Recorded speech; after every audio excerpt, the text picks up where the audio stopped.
In war, not every weapon kills with a bullet. Some destroy with something far more primal: sound. It doesn't pierce flesh. It doesn't shatter bone. Instead, it seeps into the mind, crawls down the spine, and freezes a soldier where he stands.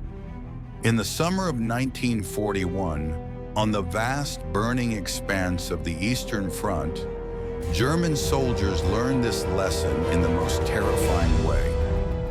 It would begin as a faint moan, somewhere beyond the horizon.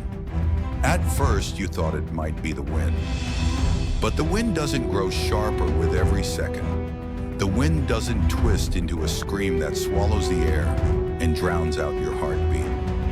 And then, the ground itself seems to flinch. The sky flashes with streaks of fire. The air turns into a wall of heat and steel.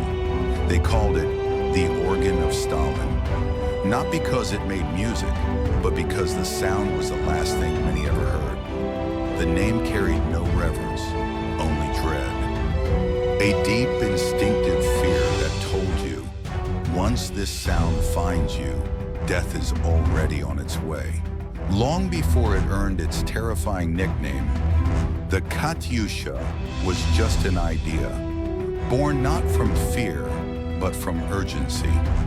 In the late 1930s, as Europe trembled on the edge of war, Soviet engineers searched for a way to bring devastating firepower without the weight and slowness of traditional artillery. They dreamed of a weapon that could move fast, strike hard, and disappear before the enemy could strike back. By 1938, prototypes were already roaring to life in secret test ranges. Instead of a single barrel, these machines carried racks, dozens of launch rails mounted on the back of trucks. Each rail could send a rocket screaming toward the enemy, and when fired together, they created a wall of destruction no single gun could match. When Hitler unleashed Operation Barbarossa in June 1941, the Red Army had only a handful of these strange new weapons, but their impact was immediate. At Orsha, a single battery unleashed such a storm of rockets that entire German positions were shredded in under a minute. Witnesses described it as a fiery waterfall that fell from the sky, unstoppable, merciless. From that day forward, the weapon no longer needed a code name. It had a song, and soon the enemy would give it a name of their own. The Germans didn't take long to give it a name. The first time they heard it, they froze, not because they knew what it was, but because they didn't. The sound was unlike anything on the battlefield, a rising howl, layered and distorted, as if the air itself had turned into a choir of agony. To the Germans, it sounded like the deep, haunting pipes of a church organ, but there was nothing holy about it. Within seconds, the ground would erupt, trees would splinter, and the earth would heave under the weight of the explosions. They began calling it Stalin Orgel, Stalin's organ. It was both a description and a curse. Psychologists call it anticipatory fear, the terror that comes not from the strike itself, but from the knowledge that it is coming and you cannot stop it. Katyusha was the embodiment of that fear. You could dig trenches, hide in bunkers, pray to survive, but when that sound rolled across the steppe, you knew your fate was no longer in your hands. And so the weapon fought two wars at once, one against bodies, the other against minds. The first could be survived. The second lingered forever. Katyusha was never meant to fight alone. It was a weapon of saturation built to erase entire coordinates from existence. When a battery opened fire, it did so in unison. 16, 24, sometimes 40 rails launching within seconds. The result was not a single explosion, but a rolling curtain of fire sweeping across trenches, vehicles, and artillery like a storm front made of steel. Commanders learned to use them not just to kill, but to break the enemy's rhythm. A sudden Katyusha strike could shatter a German offensive before it reached full momentum. The shock was so complete that surviving units often lost cohesion, leaving them vulnerable to counterattacks. The tactic was simple, but merciless. Move into position under cover. Fire every rocket in under 10 seconds. Vanish before German counter-battery fire could zero in. The Germans called this Feuerwalze, the fire roller, and unlike traditional artillery, which might give you a few minutes warning, Katyusha's warning came in the form of that infamous howl, followed instantly by hell on earth. By the summer of 1943, the Germans no longer underestimated the strange Soviet rocket trucks. But knowing what was coming did not make it any easier to face. At the Battle of Kursk, the largest tank battle in history, more than 3,000 Katyusha rockets were launched in the opening hours alone. Survivors described the battlefield as if the sky had caught fire. The noise was deafening, the air thick with smoke and dust, and the ground trembled as if the earth itself wanted to crawl away. German panzers, stalled and disoriented, were picked off by Soviet anti-tank teams waiting just beyond the smoldering craters. In Stalingrad, Katyushas were positioned within the ruins themselves. Rockets roared out from shattered buildings, turning entire city blocks into death traps for advancing German troops. The narrow streets amplified the howl, making it impossible to tell where the next strike would land. And in the final months of the war, as the Red Army pushed into East Prussia and eventually toward Berlin, Katyusha salvos became a grim announcement. The Soviets had arrived.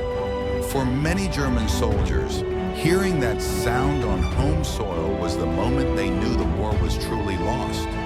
The Germans were no strangers to rocket artillery. Their own Nebelwerfer launchers could deliver a terrifying barrage, but they were slower, had shorter range, and required more preparation. Against Katyusha, this was a fatal disadvantage. First, mobility. Katyushas were mounted on trucks, able to change position in minutes.